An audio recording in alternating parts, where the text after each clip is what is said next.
Ayan po, kami po magang-maga ay baito po sa Tabing Agos. Ayan po. Dito po pag Sabado at Linggo ay marami pong katataong naliligo. Ay ngayon po ay meron pala pong ilan-ilan at dito po nag-overnight. Ay ayan po. Ako po pupunta kay na mama. Ayun po si John Paul naliligo po yung magang-maga. Naliligo po at mainit daw po. Mainit daw po ang singaw. At maalingahit na po ang singaw ng init. Ayan. Maalingahit po ang simoy na ng hangin gawa po ng init. Ayun pa po yung bangkero. Ito pa po kami. May kapaliguan po si John Paul Boon na dalawa. Ayan po, ako po ay nakatawid na. Ako lang po ay nagpapahinga dito po sa cottage. Dito po sa tawid. Ayan.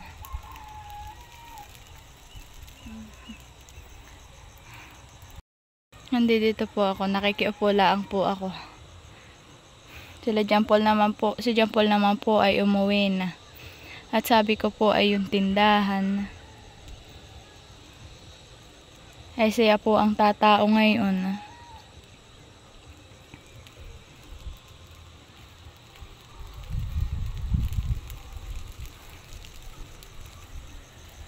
Inaantay ko lang po si kuya at ako daw po'y kakaunin niya dito.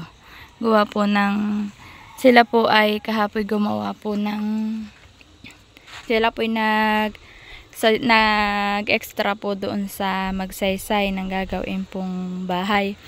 Ay iyan po ang mga dala ko po yung gamit niya.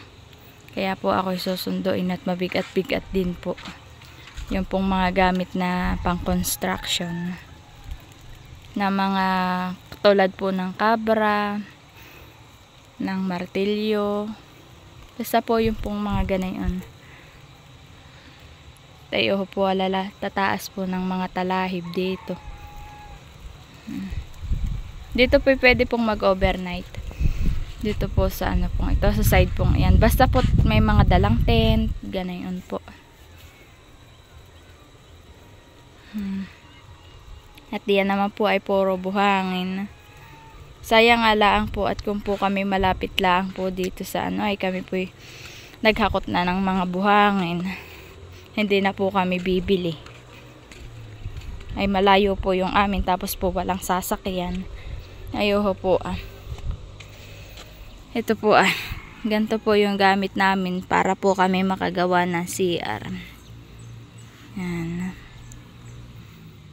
Kung lang po may sasakyan ay kami po dito na sana kumuha. Hindi na po bibili. One eternity later.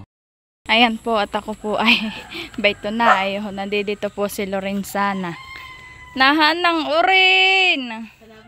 Ha? Nasaan kaya yun? Ha? Nasaan kaya ang urin? Ay ba yun pala? Ayan po siya. Ba, nagtatago. A few moments later. Ayan po si mama po yung nagprito ng kikiam. Ayan po, merienda po. Tapos po, ayan po, nagprito din po siya ng fishball. Tapos po ako'y gumawa ng sauce. Gumawa po ako. Para po, ayan, may sauce po yung fishball at kikiam.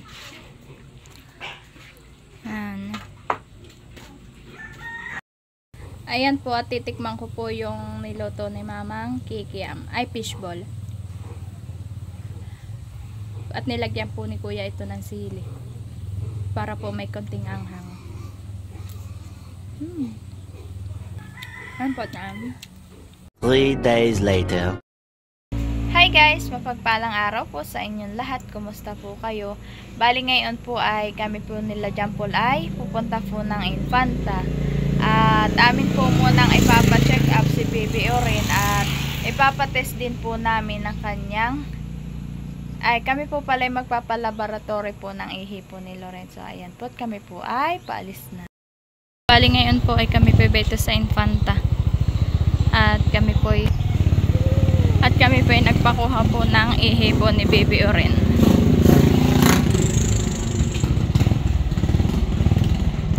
At amin din pong ipapa-check up si Orin.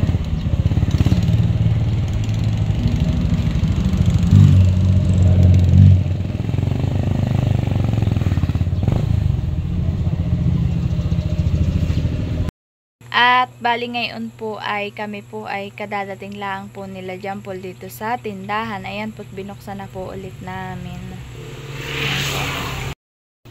Ito po at nakuha na po namin yung result ng kay Loren pong urinalysis. Ito po. Amin po. Ayan po, ito po amin pong ipinabasa po ito sa PEDIA po. Ayan. Ayan po yung mga resetang gamot na iinumin po ni Baby Orin. Ito daw po ay sa pain reliever po gawa po ng si Baby Orin po ay kaya po pina-check up namin. Ay nasakit daw po ang kanyang tuhod at binti. Ay medyo maga-maga na po yung kanyang tuhod. Tapos po ito ay reseta din po sa amin. Tapos po ito naman po ay pang antibacterial po para sa UTI.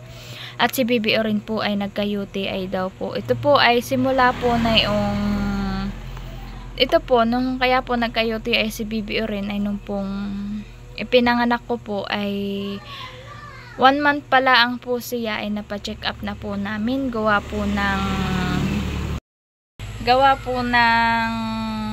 nung pong si Baby Orin po ay naipanganak ko po, mga 1 month po ay si mama po ay nagtataka kung bakit po si Baby Orin po pag po papalitan po ng halimbawa po iihi at may yung pong naka-diaper po siya nun ay buhol po siya umihi po ay iiyak-iyak na po siya ay bago po siya iiyak po muna. Tapos po pagtapos saka po iiyak-iyak ulit. Ay ang ginawa po namin ni mama at pina-check up po namin.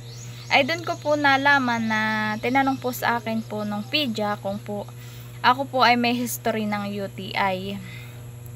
Ay sabi ko po, opo, at ako po ay na-confine po dahil po sa UTI. At malala din po ang aking UTI po noon at acute na po. Kaya po ako ay na-confine. Ay ayun po, sabi po ng doktor ay ano daw po, posible daw pong nahawa ko po si Baby Orin ng UTI nung pong pinagbubuntis ko po siya. At nung pong time na iyon ay nagkaroon din po ako ng UTI nung pong ako buntis. Ay siguro daw po ay nahawa. Kaya po ngayon po, simula po na yung pong baby, 1 month pa po nung aking pina-check up, ay ngayon pala ang po ulit. Napa-check up na po ng 3 taon at yun nga po, UTI na po ulit ang kay Baby Orin. Ay kaya po, 3 gamot po ang iinumin po niya. Pero po yung pain reliever ay paglaang po, nasakit daw po ang kanyang tuhod at binti ay hindi na po naman ngayon. Kaya po, yun na lang pong 2 pang antibacterial tapos po yung isa ang aking ipapainom po kay Baby Orin. At ibabalik ko po si Baby Orin after 1 week. Ay babalik po kami doon sa 1 linggo sa Miyerkules po. At itetest po ulit yung kay Baby Orin na ihikom po meron pa pong UTI. Yan po, sana naman po ay maayos na po at sana naman po magamot na po at mawala na at talaga naman pong sabi po ni Baby Orin ay talaga daw pong masakit yung tuhod niya. Nagsasabi naman po sa amin, kaya naman po sana po maging mabuti naman po at sana po matanggal na po yung UTI niya. The next day. Yan, bali po ngayon ay kami po ni Baby Orin ay, yan po si Baby Orin. Magagamas po ako dito sa harapan po ng aming tindahan. Akin na po nawalsan po diyan. Yan naman po yung ayan naman po yung harap ng aming tindahan. Ayan po. Natanggal na po dito yung mga tarpaulin. Ayan po, tinanggal na po namin. At ayan po na yung kandidatuhan po. Ayan po yung puno ng tarpaulin. Lahat po iyan hanggang po sa baba. Puro tarpaulin po. Ay amin na po tinanggal. At tapos na po ang butuhan. Ano sabi mo, Ren? Bibili daw po siya. Halika dito ka tayo magagamas na. Ayaw po. Ayan po yung aking mga gamasin. Ayan po. May pinarada po dito yung motor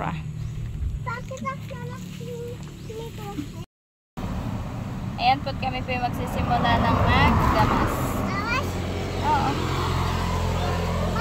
Kami po yung walang gamit na ano po dulos na panggamas.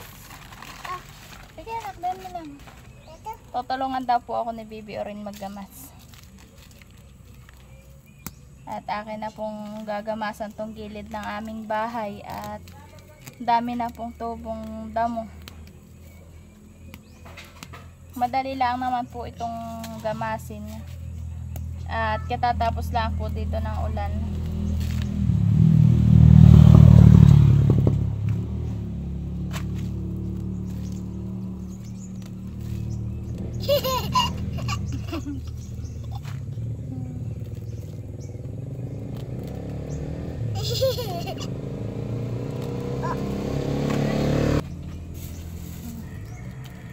Mama yan?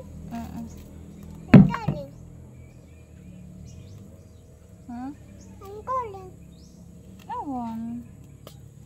Oh. Aray ko. Mami. Ano yan nakuha mo? Nagkagamas ako. Ako. Dahil ang kulong ko ikaw. Tutulungan mo ako? Apa. Sige. Ay, magkanta ka muna ng ano A, B, C, D, H, D, K, L, O, P, Q, Q,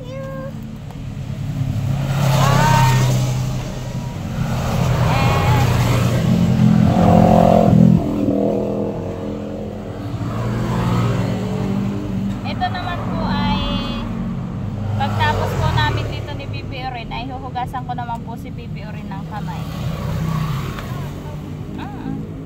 Siya naman po yung nag-ano lang po ng mga dahon-dahon po. Hindi po nagkukuha ng ano to? Ano to? flower. Ano yan? Wala yang amoy at kuha ng damo. Ay, Haba pong walang nabili eh ako po magagamas dito. kulong ko ikaw. Mami. Tayo.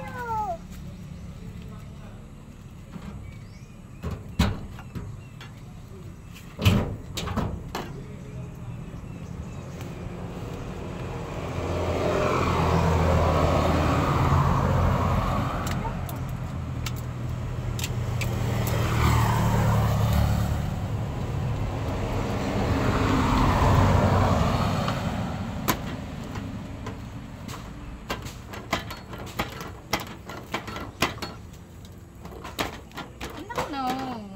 Yaw. Yes. Ay. Ako tutulong ko ikaw. Tutulungan mo ako? Aba.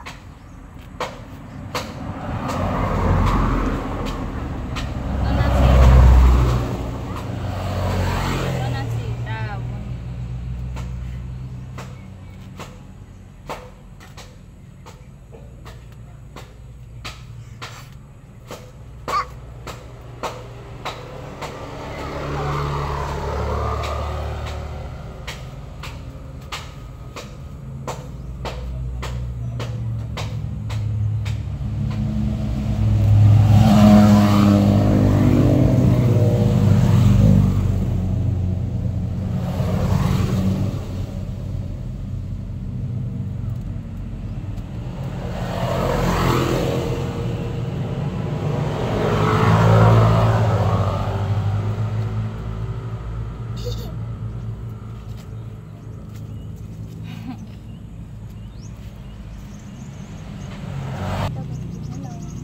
Hello. Ay, kamusta ka? Gana. Magkwento ka. Ano, sino na ang lahat ng mamo? Ay, nana si Nene. Magkwento ka. Ayun. Oh, ano yun? Pato. Pato. Pato. Nag-ano sabihin? Pato. Pabo yun, anak. Pabo. Papo. Sabihin mo yung pabo nasa kali.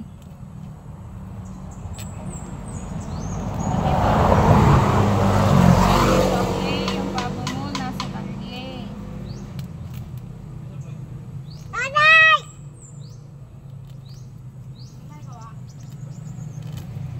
Sabi mo, Hindi mo masabi? Ayan po at hindi ko po natapos at may bibili daw po. Ayan po yung aming likod ng kusina. Akin po muna ang pagbibintahan. At hindi ko din po siguro matatapos at po paulan na po, uulan.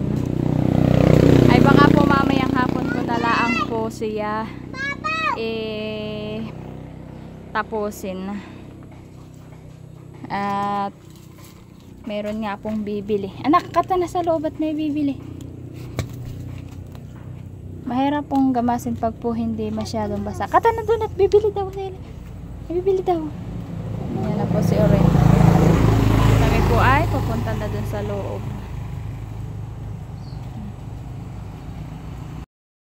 Ayan naman po si Baby Oren at nanghihinaw na po ng kamay. Itong drum po.